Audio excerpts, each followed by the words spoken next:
Welcome to state board lecture series. आणि आज आपल्याला पाहायचं आहे जगाची प्राकृतिक रचना. आज आपण एक स्टेट बोर्डवर लेक्चर सिरीज सुरू करत आहोत, ज्यामध्ये आपण जगाचा भूगोल शिकणार आहोत. आणि त्या सर्वात पहिला चॅप्टर आपल्याला आज बघायचा आहे की जगाची प्राकृतिक रचना.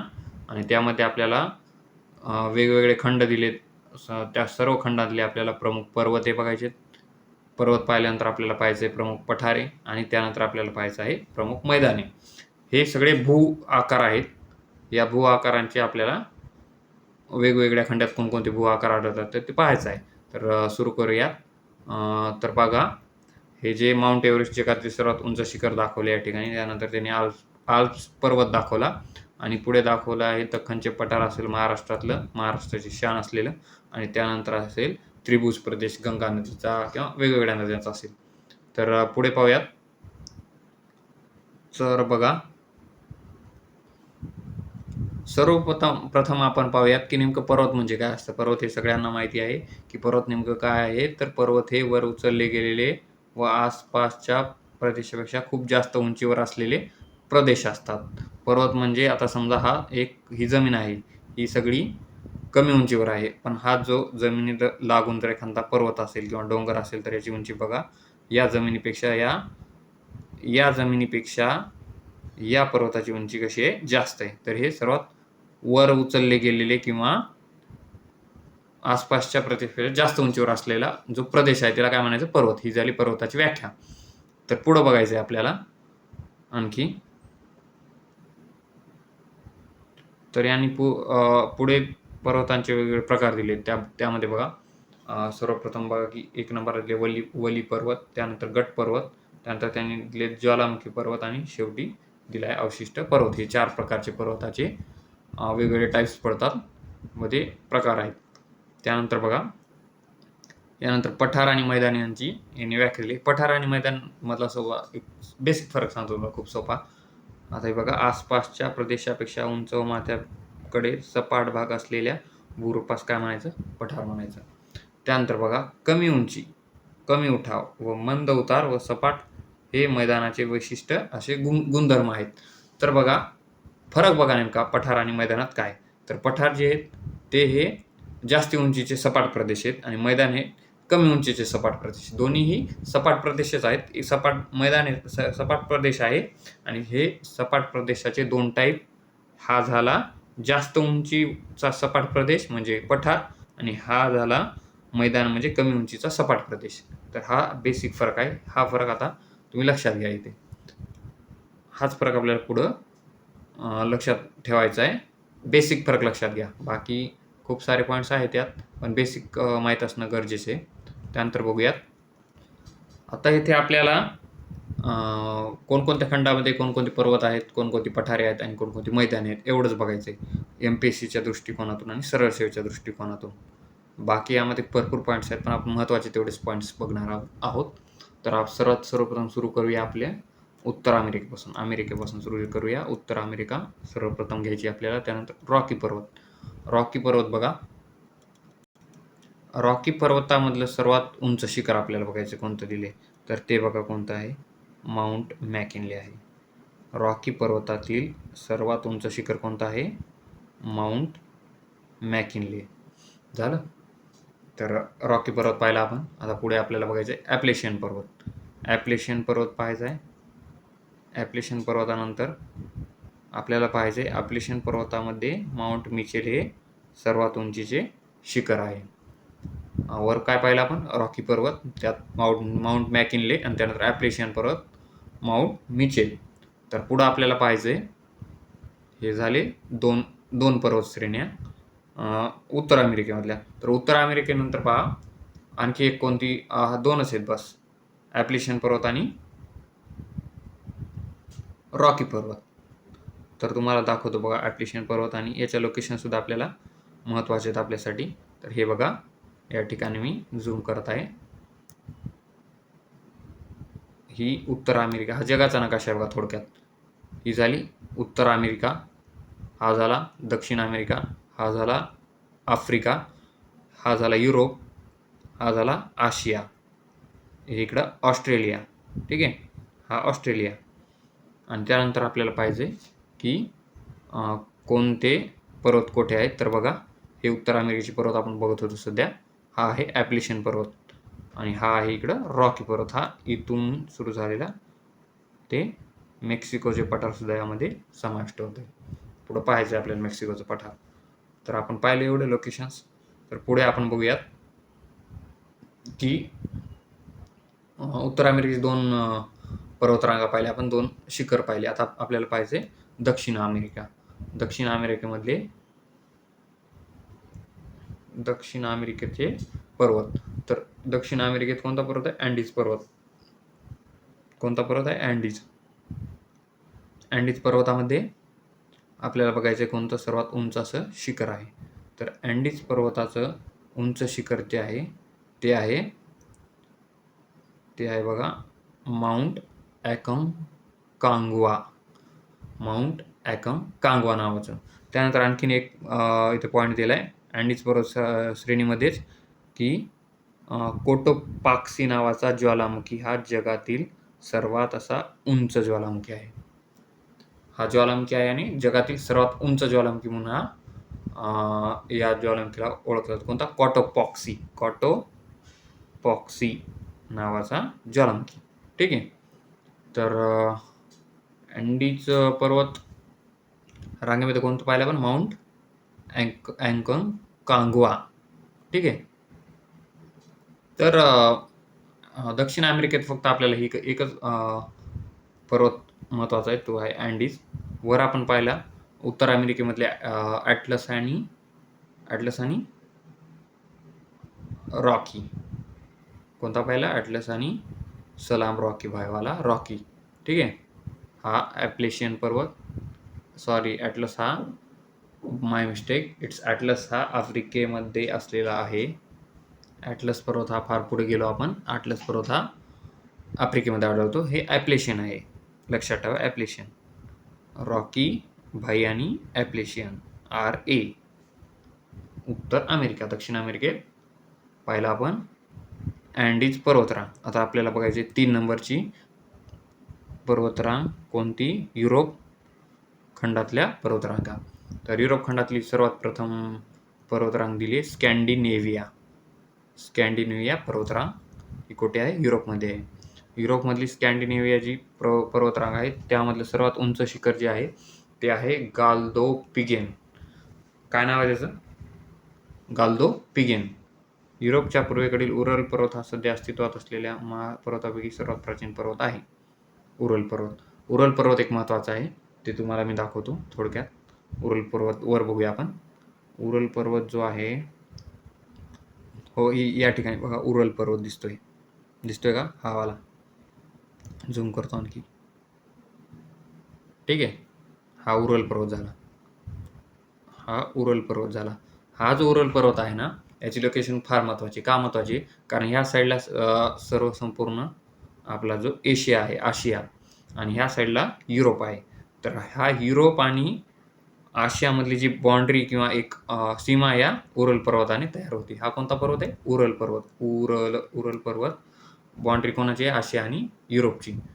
या दृष्टिकोनामुळं हा उरल पर्वत सर्वात महत्त्वाचा ठरतो. बघितलं आपण, दोन्हीची बाँड्री आहे. ठीक आहे. पुढे आपल्याला पाहिजे, आपण युरोपमधले पाहत होतो. युरोपमधले लगेच पाहून घेऊयात. युरोपमध्ये कोणकोणता पर्वतरांग होत्या युरोपमधल्या? आपण खाली पाहिले स्कॅन्डिनेव्हिया. नंतर आपल्याला खाली पाहायचं आल्प्स पर्वतरांग. ह्या 2 पर्वतरांगा युरोपाच्या आहेत. तर बघा, युरोप पर्वतरांग बघा. स्कॅन्डिनेव्हिया पर्वत याचं नाव का पडलं स्कॅन्डिनेव्हियावर? तर स्कॅन्डिनेव्हिया द्वीपकल्प आहे. तर जसा भारताचा द्वीपकल्प आहे, भारतीय द्वीपकल्प, तसा हा स्कॅन्डिनेव्हिया द्वीपकल्प आहे. त्यावर याचं नाव स्कॅन्डिनेव्हिया पर्वत पडलं. यामध्ये आपण कोणतं शिखर पाहिलं? गाल्दोपिगेन नावाचं शिखर पाहिलं. ठीक आहे. आता पुढं पाहूयात. दुसरा पर्वत कोणता आहे? तो आहे कॉकेशियस पर्वत. कोणता आहे? कॉकेशस पर्वत पाहिला आपण. ठीक आहे. कॉकेशस पर्वतची लोकेशन पहा कुठे नेमकी. कॅस्पियन समुद्र आणि ब्लॅक सी यांच्या दरम्यान असून तो युरोपच्या अनेक भागात आहे. तर इथे सर्वात उंच शिखर कोणतं आहे? पुन्हा एकदा बघा. Mount Elbrus. हे आपल्याला शिखरच बघायचे आहेत कोणते कोणत्या याच्यात उंच आहेत. तर कॉकेशसमध्ये कोणतं आहे? Mount Elbrus. तर आता नंतर एकदा आल्प्स पर्वतचं बघून घ्या. आल्प्स पर्वतचं सर्वात उंच शिखर कोणतं आहे? आल्प्स पर्वतचं सर्वात उंच शिखर आहे माउंट ब्लॅक नावाचं. कोणतं आहे? Mount black. आल्प्सचं सर्वात उंच शिखर हे माउंट ब्लॅक नावाचं आहे. तर आपण रॉकी पर्वत आणि कॉकेशस पर्वत कुठे? कॅस्पियन समुद्र आणि ब्लॅक सीच्या मध्ये. कॅस्पियन आणि ब्लॅक सीच्या मध्ये कोण आहे? कॉकेशस पर्वत. कॉकेशस पर्वत दिसतो काय ते कुठे बघूयात? कॉकेशस पर्वत यांनी नाही दाखवले नकाशावर. ठीक आहे. कॅस्पियन समुद्र आणि कशाच्या मध्ये म्हणलं आपण? कॅस्पियन समुद्र आणि ब्लॅक सी. ओके. नाही दिसत नाही इथं दाखवलेलं. ठीक आहे. कॅस्पियन समुद्र आणि ब्लॅक सीच्या मध्ये आपला आहे कॉकेशस पर्वत. ठीक आहे. हे झालं युरोपचे. कोणकोणते? स्कॅन्डिनेव्हिया, कॉकेशस आणि आल्प्स पर्वतरांग ह्या कुठे आहेत? युरोपमध्ये. तर आपल्याला पुढं पाहायचं आहे, पुढं बघायचं आहे आपल्याला आशियामधले पर्वतश्रेणी. आशियामधले जवळपास म्हणजे आपल्या भारतामधले जातात.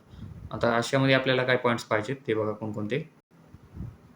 आशियामध्ये एक आहे बघा पामीरचे पठार म्हणून. पामीरचे पठार हे हिमालय पर्वताच्या वायव्य दिशेस आहे. हिमालय पर्वत या ठिकाणी या दिशेला आहे समजा, आणि वायव्य दिशेला या दिशेला कोण आहे? पामीरचं पठार आहे. वायव्य दिशेला पामीरचं पठार आहे. तर बघा पामीरचे पठार हे हिमालय पर्वताच्या वायव्य दिशेस आहे. हे पठार अफगाणिस्तान व ताजिकिस्तान या देशात आहे. तर पुढे बघा हिमालय, काराकोरम, कुनलुन, हिंदुकुश या पर्वतरांगा ज्या ठिकाणी एकत्र येतात, किंवा दुसऱ्या शब्दात सांगायचे झाले तर या रांगा येथून सुरू होतात, याला काय म्हणायचं? या पठारास म्हणायचं नॉट असं म्हणायचं. पामीर नॉट किंवा नॉट असं म्हणायचं ह्या पठारास. कोणतं पठार आहे? कोणत्या पठाराला म्हणायचं? पामीरच्या पठाराला. या पामीरचा पठार समजा हे या ठिकाणी असं तर दाखवतो तुम्हाला. स्पेस नाही. ठीक आहे. फॉर एक्झाम्पल जर या ठिकाणी हे पामीरचं पठार असेल तर इथून ह्या 4 रांगा निघाल्यात. 4 रांगा कोणकोणत्या आहेत? हिंदुकुश आहे, त्यानंतर आहे हिंदुकुश, पुन्हा काराकोरम, कुनलुन आणि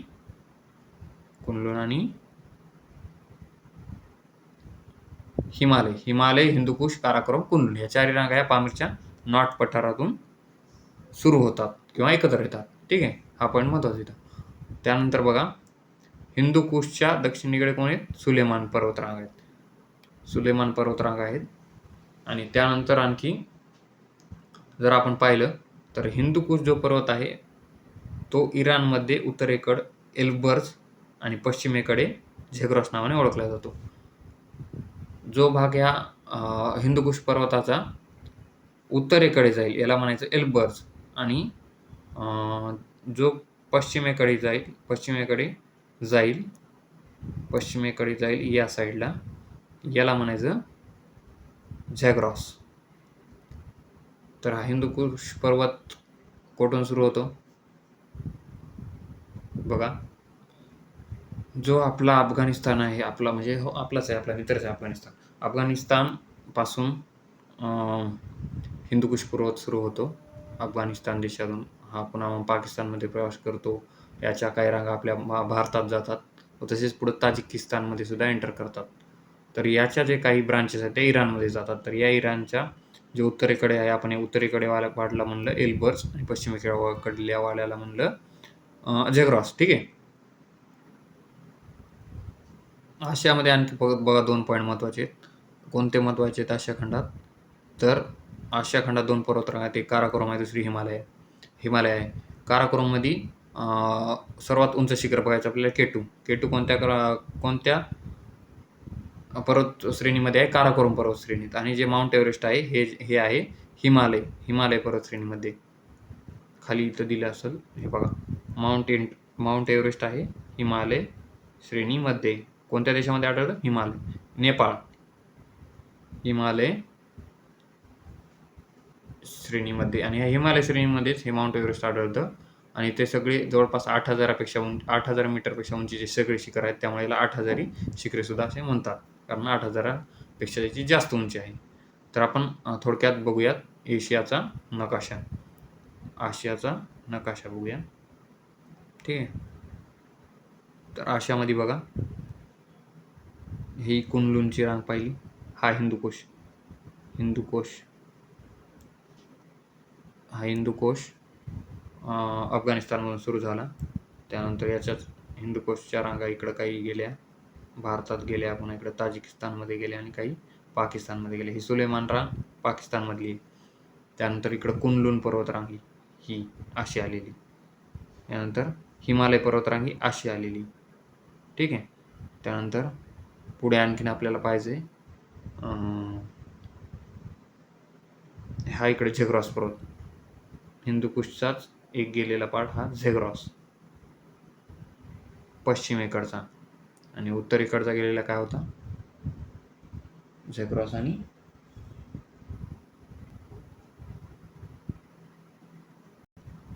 एक नंबरचा आपण वर पाहिलं किलीमांजरो. हे किलीमांजरो एक स्वतंत्र प्रकारचा स्वतंत्र ज्वालामुखी शिखर स्वतःच आहे. हे कोणत्याही पर्वतरांगेत स्थापलेलं नाही. तर आपल्याला पुढं पाहायचं आहे 2 नंबरचं माउंट केनिया पाहिलं आपण या ठिकाणी, माउंट केनिया. त्यानंतर 3 नंबरचं माउंट रोवेनझोरी. कोणतं? माउंट रोवेनझोरी. ठीक आहे.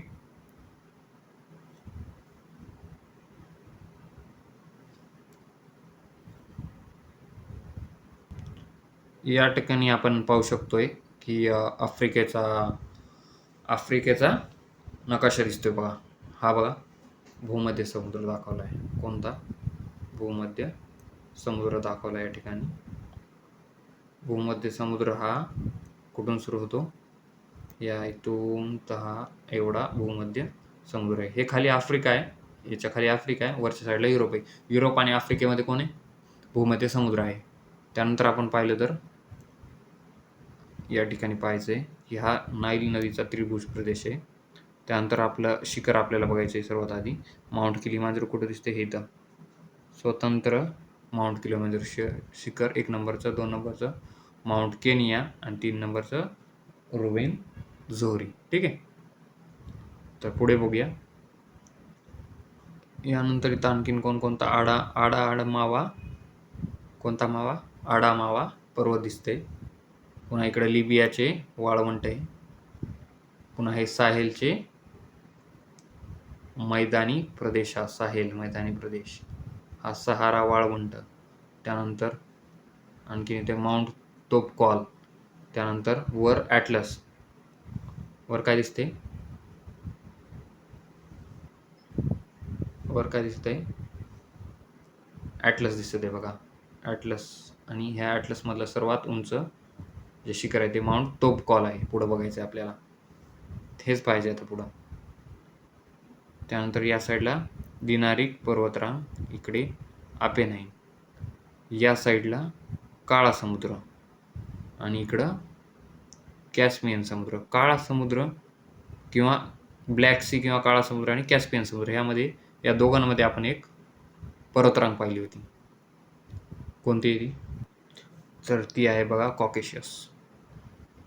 कॉकेशस पर्वतरांग, काळा समुद्र आणि कॅस्पियन समुद्र. कॉकेशस ट्रिपल के. पहिला के कोण आहे? काळा समुद्र. दुसरा के कोण आहे? कॉकेशस पर्वत. आणि तिसरा के कोण आहे? कॅस्पियन समुद्र. ट्रिक लक्षात ठेवा, ट्रिपल के. कॅस्पियन समुद्र, काळा समुद्र, या दोघांमध्ये कॉकेशस पर्वत. ठीक आहे. सिंपल आहे, सोपं आहे, पाठ झालं. तर बघा आफ्रिकेमध्ये 3 शिखरं पाहिले वरचे, किलीमांजरो वगैरे. आता खाली बघा, मेरू हा ज्वालामुखी पर्वत किलीमांजरो पर्वताजवळ आढळतो. त्यानंतर ॲटलस पर्वत आपण आताच पाहिला की वायव्य टोकावर आहे आणि भूमध्य समुद्राच्या किनाऱ्यालगतच आहे. आपण पाहिलं कुठे? ॲटलसचा पर्वत. हा ॲटलसचा पर्वत कोणाच्या किनाऱ्यावर आहे? भूमध्य समुद्राच्या. दिसतोय? हा इथं ॲटलसचा पर्वत. हा ॲटलसचा पर्वत भूमध्य समुद्राच्या किनाऱ्यालगत आहे. आणि त्यानंतर बघा, त्यानंतर खाली बघा, अरे यार, ठीक आहे. त्यानंतर खाली बघा, ॲटलस पर्वतात आपण वर नकाशामध्ये पाहिलं की कोणतं शिखर सर्वात उंच आहे, तोपकॉल नावाचं. तोबकॉल. दक्षिण आफ्रिकेत ड्रेकन्सबर्ग नावाचा पर्वत आहे. कुठे? दक्षिण आफ्रिकेमध्ये ड्रेकन्सबर्ग. बघा सर्वात खाली ड्रेकन्सबर्ग दिसला. हा ड्रेकन्सबर्ग पर्वत आहे दक्षिण अमेरिकेमध्ये. ठीक आहे. तर पुढं आता आपल्याला शेवटी सर्वात बघायचं की ऑस्ट्रेलियाचं खंडाची कोणकोणती पर्वत. ऑस्ट्रेलिया खंडाच्या पूर्व विदर्भात असलेली एकमेव पर्वतरांग आहे जी कोणती? Great dividing range. एकच पर्वतरांग आहे ऑस्ट्रेलियामध्ये, ग्रेट डिवायडिंग रेंज. याच ग्रेट डिवायडिंग रेंजला आपण काय म्हणायचं तर ऑस्ट्रेलियन पर्वत समूह सुद्धा असे म्हणतात यालाच. ग्रेट डिवायडिंग रेंजचं नाव आहे ऑस्ट्रेलियन पर्वत समूह. तर यात एक महत्त्वाची पर्वतरांग उंच असं शिखर आहे. त्या शिखराचं नाव आहे माउंट कॉजेस्की. कोणतं? माउंट कॉजिस्को हे शिखर तिथले सर्वात उंच शिखर आहे. तर बघा तेथील जास्त उंचीमुळे तसेच बर्फाच्छादित पर्वत शिखरांमुळे या पर्वत शिखरांना ऑस्ट्रेलियन आल्प्स पर्वत सुद्धा बर्फाच्छादित म्हणजे बर्फाने झाकलेला आहे आणि त्यानंतर हे पर्वत सुद्धा बर्फाने झाकलेलंच आहे. तर आपण ऑस्ट्रेलियाचा नकाशा थोडक्यात बघूया. हे इथं ऑस्ट्रेलियाचा नकाशा. तर बघा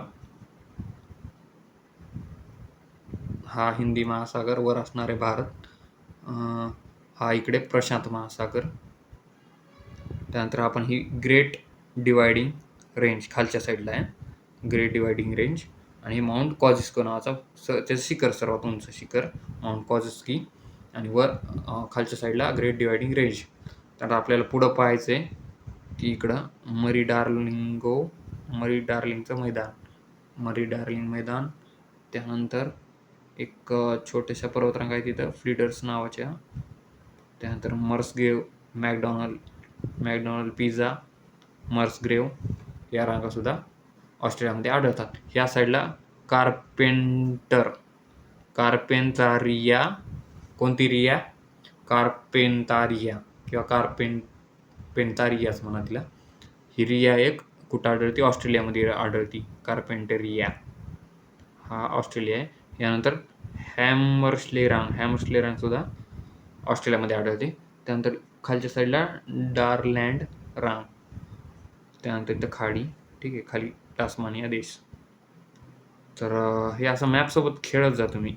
जोपर्यंत तुम्ही मॅपमध्ये खेळणार नाही तोपर्यंत तुम्हाला भूगोल विषय समजणार नाही, असं होणार नाही. समजणार भूगोल विषय मॅपसोबत खेळत राहा. आम्ही जेव्हा शाळेमध्ये होतो तेव्हा असेच नावं विचारायचो की ही मरेस रांग कुठे सांग, किंवा एखादा छोटा बारीक कुठे पॉईंट असला तर त्याचं नाव म्हणायचं. फॉर एक्झाम्पल हे टास्मानिया, माउंट ओसा आहे तर माउंट ओसा दाखव कुठे नकाशामध्ये. हे तर फार छोटा नकाशा झाला.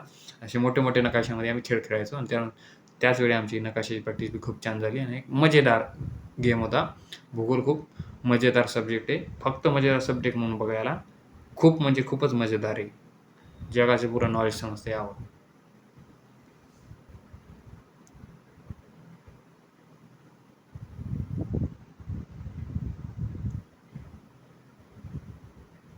तर आता बघा अंटार्क्टिका खंडातलं शेवटची आपल्याला एक पर्वतरांग पाहिजे की एवढी महत्त्वाची आहे, ट्रान्स अंटार्क्टिक रांग. झाले सर्व पर्वतरांगा पाहिल्या, सर्व आपण उंच अशी शिखरे पाहिली. आणि त्यानंतर आपल्याला पाहायचं आहे आता पठारे राहिली आणि फक्त मैदाने राहिली. ती पाहिली की आपला चॅप्टर संपतो. आपण पठाराला सुरुवात करूया. तर पठार बघा, जगातील प्रमुख पठार कोणकोणते आहेत. इथं हेडलाईन आपली पहिली, जगातील सर्वात प्रमुख पठारे पाहिजेत आपल्याला. पठारामध्ये आपल्याला पुन्हा डबल कुठून सुरुवात करायची? उत्तर अमेरिकेपासून आपल्याला पुन्हा एकदा सुरुवात करायची. उत्तर अमेरिकेचे पठार आपल्याला पाहिजेत. तर उत्तर अमेरिकेत प्रमुख पठार बघा कोणते आहेत. कोलोरॅडोचं पठार आहे. त्यानंतर कोलोरॅडोचं पठार कुठे? तर कोलोरॅडोचं पठार आहे हे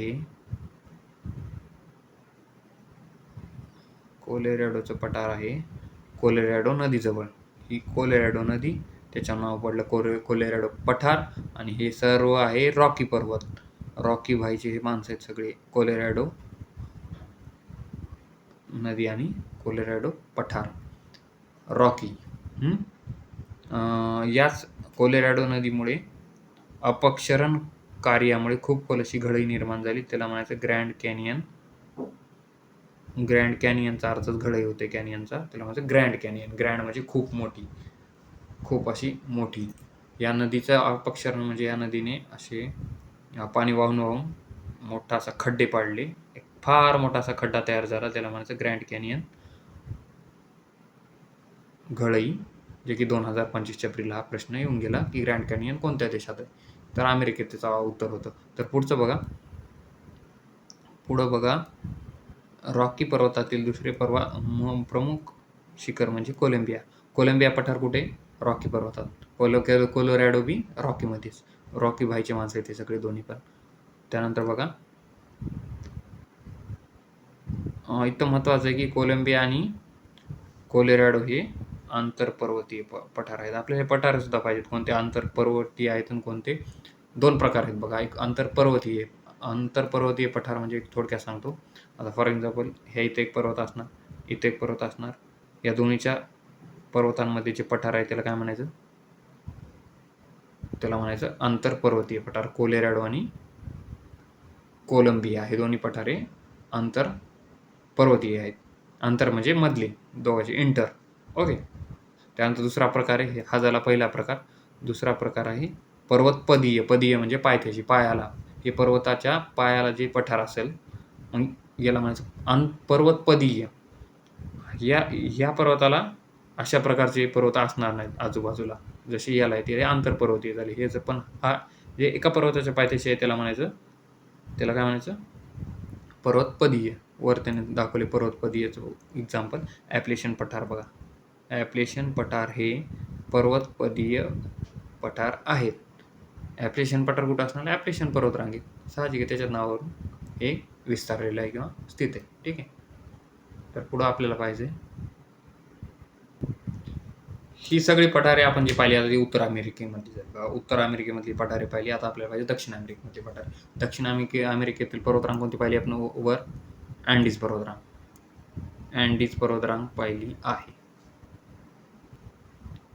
आता अँडीज पर्वतरांगात आपल्याला पाहिजे कोणतं पठार आहे? अँडीज पर्वतात बघा कोणतं पठार आहे. तर अँडीज पर्वताचं ॲटिप्लॅनस पठार. कोणतं आहे? ॲटिप्लॅनस पठार. हे प्रत्येक पठार आणि प्रत्येक पर्वत आणि त्याच्यात शिखर हे लिहून घ्या तुम्ही. नोट्स काढा यावर. आणि शेवटी मी 2 पानात हे सर्व पठार, मैदान आणि पर्वत संपवणार आहे. पण एक लिहायची सवय पाडा. लिहिता लिहिता तुम्हाला पाठ होईल. रिव्हिजन करायला सोपं जातं. जास्त वेळ लिहायची प्रॅक्टिस असली पाहिजे. खूप म्हणजे खूपच. ॲटिप्लॅनो पठार बघा. ॲटिप्लॅनो पठार कुठे? दक्षिण अमेरिकेत आपण पठार पाहतो. हे गियाना नावाचे देश आहे. ब्राझील नावाच्या देशावर नाव पडलेले. ब्राझील पठार, गियाना पठार, पॅटागोनियाची उच्चभूमी किंवा पॅटागोनिया पठार. हे 4ही पठार आपल्याला सापडणार दक्षिण अमेरिकेमध्ये. एंजल धबधबा हा जगातील सर्वात उंच असा धबधबा आहे. ठीक आहे. एंजल धबधबा कोणत्या देशात आहे? व्हेनेझुएला देशामध्ये एंजल धबधबा आहे. त्यानंतर बघा, पॅटागोनियाचा आपण बघितलं दक्षिण अमेरिकेत आहे. तर आता आपल्याला बघायची युरोप खंडातली पठारे. युरोप खंडातली पठारे आपल्याला पाहिजे आहेत. युरोप खंडात कोणकोणती पठारे आहेत? तर आपण दक्षिण उत्तर अमेरिका दोन्ही याच्यातले पठारे पाहिलेले. त्यानंतर आपल्याला पाहायचे युरोप खंडातली पठारे. तर बघा युरोप खंडात कोणकोणते पठारे आहेत? युरोप खंडात आहे मॅसिप सेंट्रल, मेसेटा, रुमानिया आणि त्यानंतर मध्य रशियन उच्चभूमी. कोणती भूमी? उच्चभूमी. मॅसिप सेंट्रल, मेसेटा, रुमानिया, मध्य रशियन. 4 प्रकारची पठारे युरोपामध्ये आढळतात. त्यानंतर पुढे पाहिजे तिथे पॉईंट दिला की अशा उर्मिल भूमा नावाचा कन्सेप्ट एक आढळतो युरोपमध्ये. उर्मिल भूमी किंवा अंडुलेटिंग लँड म्हणजे काय असते? हे असं उबडखाबड जमीन. ही अशी उबडखाबड जमीन. कशी? हे अशी उबडखाबड जमीन. ठीक आहे. त्यामुळे उर्मिल भूमी किंवा अंडुलेटिंग लँड.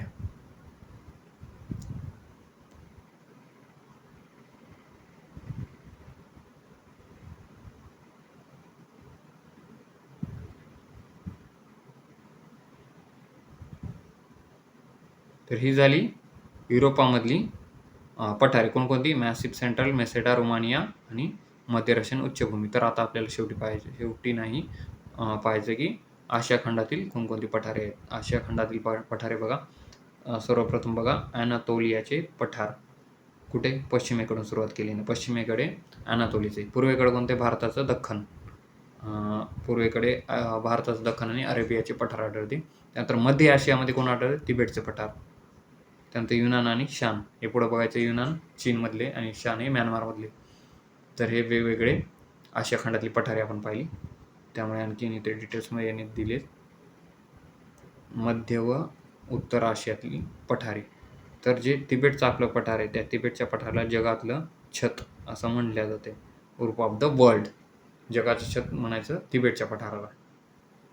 मध्य आशियामधले पठार पाहतो आपण. तिबेटचं पठार आपण पाहिलं मध्य आशियामध्ये आहे.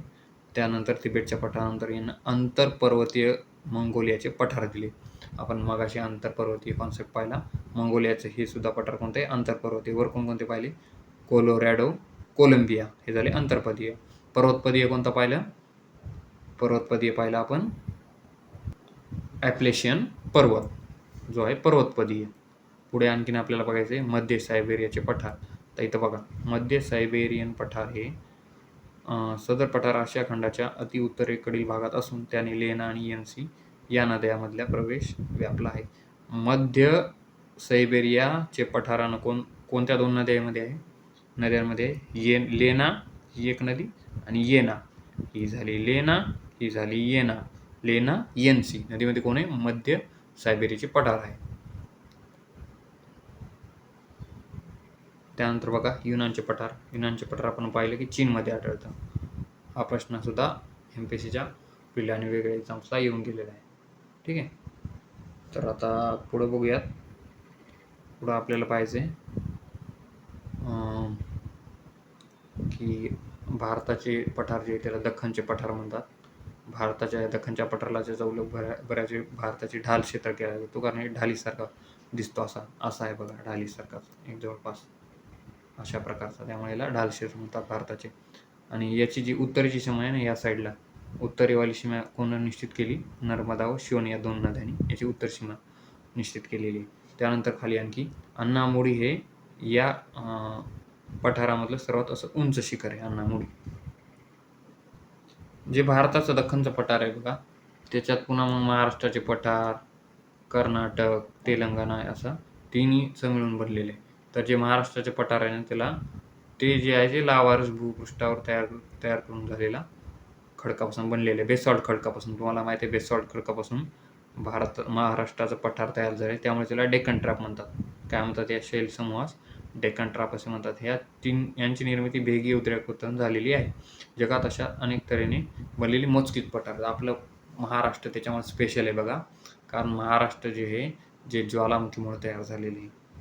ज्वालामुखीचा ही ज्वालामुखी असेल तर याच्यातून लावारस पडला असा बाहेर त्यापासून वेगवेगळी खडकं तयार झाली. त्या खडकापासून जे बनले ते आहे महाराष्ट्राचे पठार. लावानं तयार झालेलं पठार कोणतं आहे? महाराष्ट्राचं पठार आहे. असं लावारसानं तयार झालेलं पठार आहे आणि त्यामुळे डेक्कन ट्रॅप किंवा बेसॉल्ट खडकापासून बनलेलं बेसॉल्ट ट्रॅप असं म्हणतात त्याला.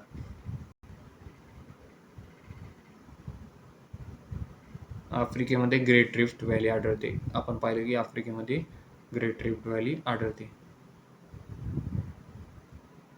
तर आपण पाहिली ग्रेट रिफ्ट व्हॅली. त्यानंतर आपल्याला पाहिजे इथे एक आणखी महत्त्वाचा पॉईंट की हा बघा पठाराचा मध्यभाग हा कलहरी वाळवंटाने व्यापलेला आहे. त्यानंतर अतिदक्षिणेला व्हेल्ड नावाचा गवताळ प्रदेश. पुढे आपल्याला बघायचं आहे व्हेल्ड नावाचा गवताळ प्रदेश. कलहरी वाळवंट कुठे हे विचारले जाऊ शकते. कलहरी वाळवंट आहे आफ्रिकेमध्ये. मॅपिंग करत राहा त्यामुळे प्रॅक्टिस आणखी चांगली होईल आणि हे पण पॉईंट्स तर आहेतच मी सांगतोच. आता शेवटी पाहिजे ऑस्ट्रेलिया खंडातील पठारे. सेम ऑस्ट्रेलिया खंडात पण असं काही स्पेसिफिक नावाचे पठार दिलेले नाहीत त्यामुळे आपण याला स्किप करतोय. ठीक आहे. Skip to the good part. तर हे सर्व आपण तर हे सर्व आपण पाहिलं की कोणकोणती पठारे कोणकोणत्या खंडात आढळतात आणि त्यानंतर आपल्याला पाहायचं आहे की जगातली प्रमुख अशी मैदाने पाहिजेत. हे बघा जगातली प्रमुख मैदाने पाहिजेत आपल्याला आता. जगातली प्रमुख मैदाने त्यामध्ये आपल्याला सुरुवात करायची उत्तर अमेरिकेपासून. पुन्हा एकदा आपण उत्तर अमेरिकेची मैदाने बघायची. उत्तर अमेरिकेमध्ये कोण दाखवलं आहे तर बघा उत्तर अमेरिकेमध्ये रॉकी पर्वत व ॲप्लिशन पर्वतांच्या दरम्यानच्या व कॅनडातील ढाल क्षेत्राच्या दक्षिणेकडील प्रदेश अंतर्गत मैदाने असे म्हणतात. कोणती मैदाने आढळतात तिथे? अंतर्गत मैदाने. उत्तर अमेरिकेमध्ये अंतर्गत मैदाने. त्यानंतर ही मैदानाची पुन्हा त्यांनी 3 सकल भागात वर्गीकरण केले. पहिले कॅनडा ढाल क्षेत्राभोवतीचे मैदान, त्यानंतर रॉकी पर्वत व मिसिसिपी नदीमधला बृहद मैदाने आपल्याला खाली बघायचे. त्यानंतर मिसिसिपीच्या पूर्वेकडील मैदान. हे वेगवेगळे 3 प्रकारचे मैदानं अंतर्गत मैदान आहेत आणि ते खाली आपल्याला बृहद मैदाने पाहायची आहेत बघा. तर बृहद मैदाने बघा अंतर्गत मैदानाचा हा टाईप आहे. बृहद मैदाने किंवा ग्रेट प्लेन्स. ग्रेट प्लेन्स हे मेक्सिकोच्या सीमेपासून उत्तरेकडे कॅनडामध्ये तर थेट आतापर्यंत ही मैदाने आजपर्यंत कोणकोणते देश आहेत ते बघा. मेक्सिको आणि कॅनडा. मेक्सिको आणि कॅनडा या 2 देशामध्ये हे बृहद मैदाने किंवा ग्रेट प्लेन्स पसरलेले आहेत. आणि त्यानंतर बघा की हा नदी कोणती? ही नदी महत्त्वाची आहे यामध्ये. नदी जी आहे ती आहे मिसिसिपी नदी. मिसिसिपी नदी ग्रेट प्लेन्स किंवा बृहद मैदाने याच्या गाळामुळे संचयन झालेले प्रदेश, गाळाने तयार झालेले हे या मिसिसिपी आणि तिच्या उपनद्याचा गाळ साचून कोणतं मैदान बनले? बृहद मैदाने किंवा ग्रेट प्लेन्स. ओके. तर बृहद मैदाने कोणाशी निगडीत आहेत? मिसिसिपी नदीचे. हे तुम्ही लक्षात ठेवा, लिहून घ्या, आपण नोट करून घ्या आपण. त्यानंतर आपल्याला पाहिजे दक्षिण अमेरिकेतील मैदाने. दक्षिण अमेरिकेमध्ये एकच पॉईंट लक्षात घ्या की इथं पंपा नावाचं मैदान आढळते. या पंपा नावाच्या मैदानाच्या आजूबाजूला पंपा नावाचं मैदान आढळते आणि पुढे आहे पंपाज नावाचं विस्तीर्ण गवताळ प्रदेश सुद्धा कुठं आढळते? या पंपा मैदानावर आढळते. वर कोणतं पाहिलं? वेल्ड, दक्षिण आफ्रिका. आणि हे पाहिलं आपण पंपाज. कुठे? पंपाज पाहत आहे आपण दक्षिण अमेरिका आणि वेल्ड पाहिलं दक्षिण आफ्रिका. ठीक आहे. विस्तीर्ण सकल भूमी मैदान आढळते. युरोप खंडातलं पुन्हा दुसरं मैदान बघा कोणतं महत्त्वाचं आहे. पहिलं झालं विस्तीर्ण सकल भूमी आणि दुसरं मैदान आहे हंगेरीचं मैदान. हंगेरी कंट्रीमध्ये आढळणार हंगेरीचं मैदान, हंगेरी देशामधलं. तर या हंगेरीच्या मैदानाच्या उत्तरेकडे कोण आहे? कार्पोथियन पर्वत आणि दक्षिणेकडे आपण दिनारेकची आल्प्सची रांग पाहिली नकाशामध्ये आपण वर पाहिलेली दिनारेकची आल्प्स रांग आणि खाली आपण वर बघितली कार्पोथियन पर्वत उत्तरेला आणि दक्षिणेला दिनारेकची आल्प्सची रांग. आता पुढं पाहायचंय हंगेरीचं मैदान हा 33 समुद्राचा पार्ट आहे आणि डॅन्यूब नदी याच मैदानातून वाहते. तर आपल्याला एवढे पॉईंट्स पाहिले. आपल्याला पुढं पाहायचंय आता आशियामधले आपापल्या वेगवेगळे मैदानं पाहिजेत. आशियामधले जे मैदाने आहेत त्या 4 मैदाने आहेत बघा आशियामध्ये. जगातील ज्या खाली दिले 3 आहेत, 1, 2, 3. ठीक आहे. आणि ज्या जगातल्या 4 प्रमुख संस्कृती आहेत नदी खोऱ्याच्या प्रमुख संस्कृती त्यापैकी 3 इथंच या आशिया खंडात आढळतात. तर सर्वात आधी सायबेरिया नावाची, त्यानंतर तैग्रिस युफ्रेटस नावाची मेसोपोटियाची आणि तिसरं आपलं सिंधू गंगा नदीची संस्कृती. तर सायबेरियाचे मैदान बघा. सायबेरियाचे मैदान जे आहे ते मैदानाचा विस्तार कसा दिला त्यांनी? उरल पर्वताच्या पूर्वेकडे पसरलेला विस्तीर्ण असा मैदाना पश्चिमेकडील भाग म्हणजे सायबेरियाचे मैदान म्हणून ओळखला जातो. पश्चिम सायबेरियाचे मैदान ओळखला जातो. कोणाच्या पूर्वेला आहे? उरल पर्वताच्या पूर्वेला असलेला हा भाग आहे. आणि आपल्याला आता पुढं पाहिजे आपल्याला पाहायचंय की यांगसे सायबेरिया नदीनंतर आपल्याला बघायचं चीनमधला हा पाहिला सायबेरियाचे मैदान. आशिया खंडातला सायबेरियाचे मैदान पाहिला. आता आपल्याला बघायचंय चीनमधला. चीनमध्ये बघा 2 प्रकारचे मैदान आहेत जे की कोणत्या नद्यामुळे हो आणि यांगसे या 2 नद्याच्या गाळाने तयार झालेली 2 मैदाने आहेत. तर होयांग हो पीत मृदेची मदा जे मैदान होयांग हो ह्या नदीने तयार झालं त्याला म्हणतात पीत मृदेची भूमी. आणि या पीत मृदेची भूमी आणि 2 नंबरचं मैदान जे तयार झालं ते आहे यांगसे नदीमुळे. यांगसे नदीच्या गाळामुळे तयार झालेला काय म्हणायचं तांदूळ किंवा माशांची भूमी. फार महत्त्वाची नदी आहे. यांगसे नदीमुळे तांदूळ व माशांची भूमी या मैदानाला म्हटले जाते या मैदानाला.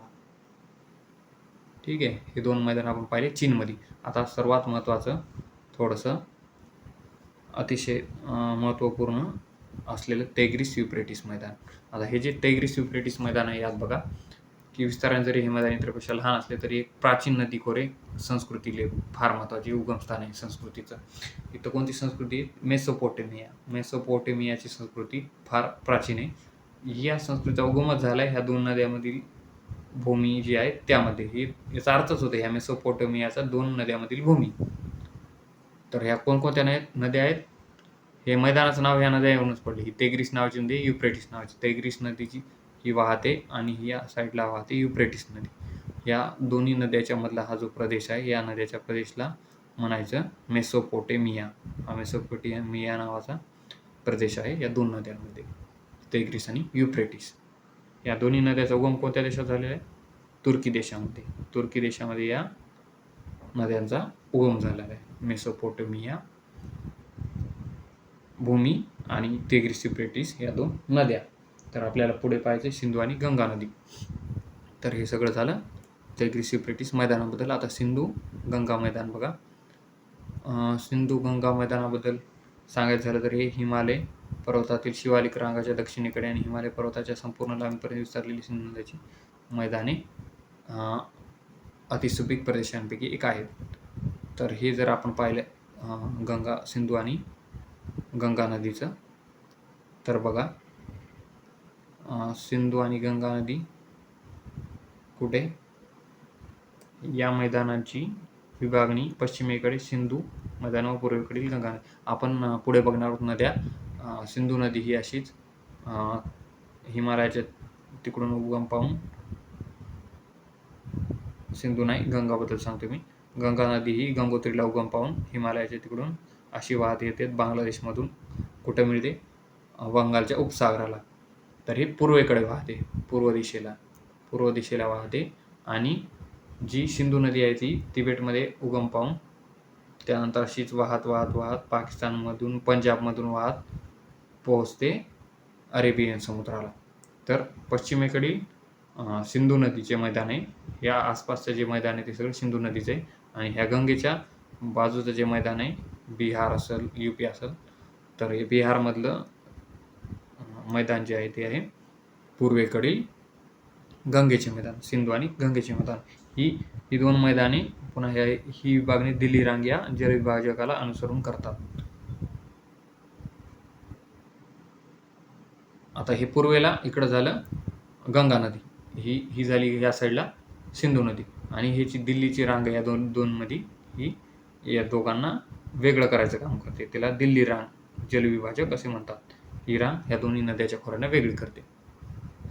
आणि हे दोन्ही प्रदेश जे गंगा नदीचे आणि सिंधू नदीचे अतिशय सुपीक आहेत. गव्हाचं उत्पादन ते केले जाते. पंजाबमध्ये पाहिलं असेल तुम्ही सर्वात शेती अशी समृद्ध आहे. आणि तसेच या गंगा नदीच्या प्रदेशात सुद्धा अतिशय समृद्ध शेतीला पूरक अशी जमीन या मैदानामध्ये का सापडते कारण या दोन्ही नद्यांनी गाळ वाहून ती सुपीक मृदा तयार केलेली.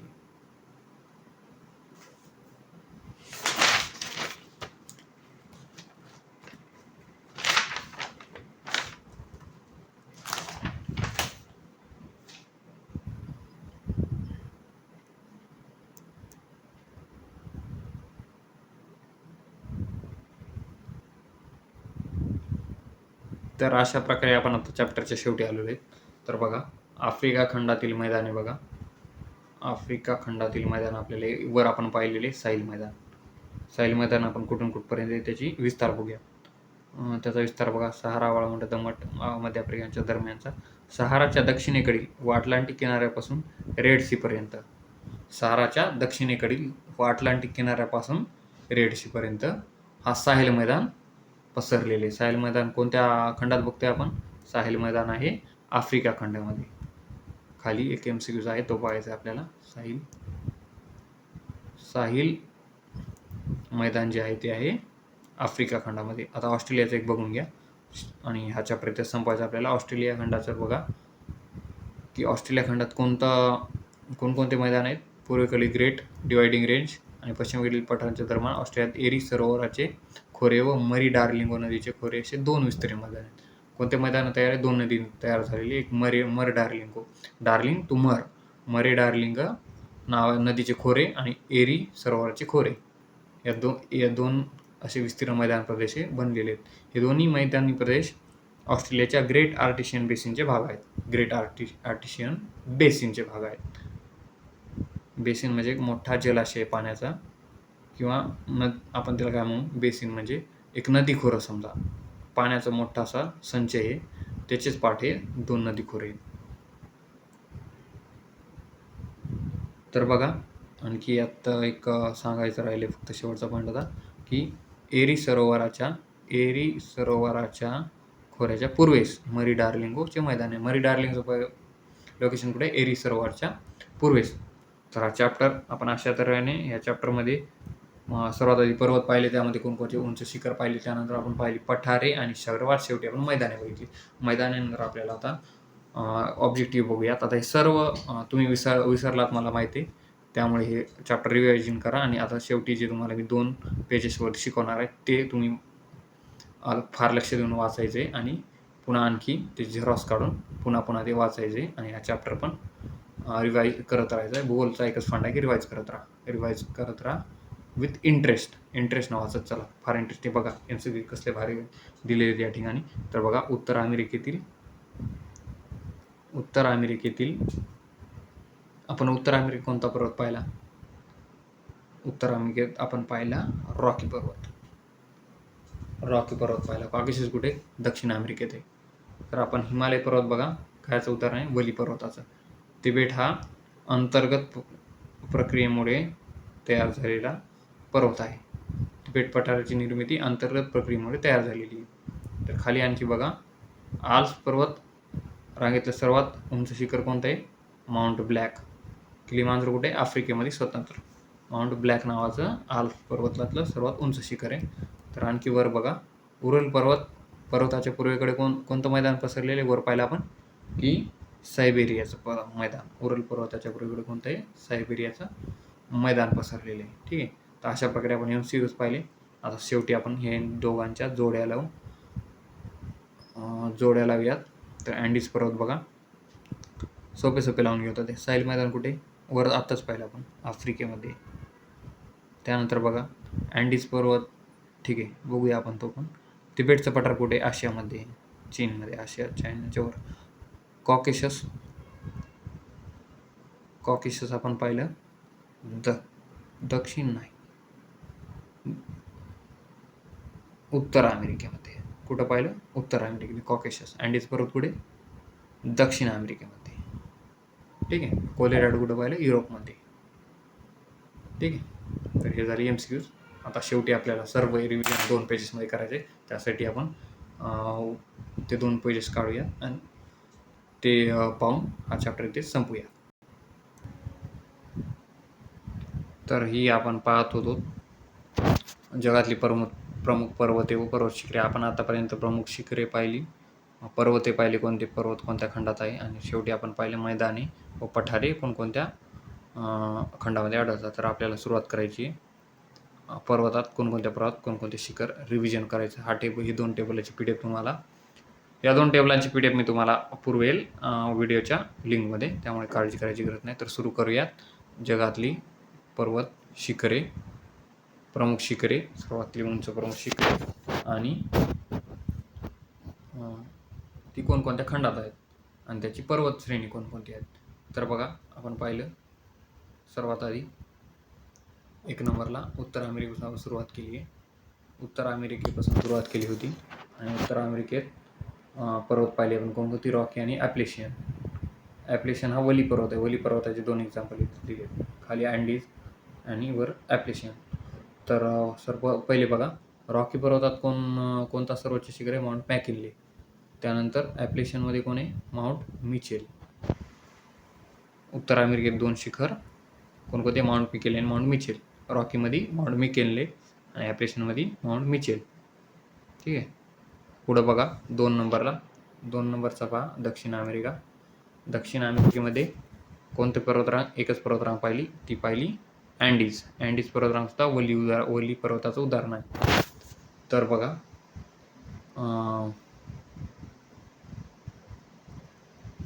अँडीज पर्वत पाहिला आपण. अँडीज पर्वतामध्ये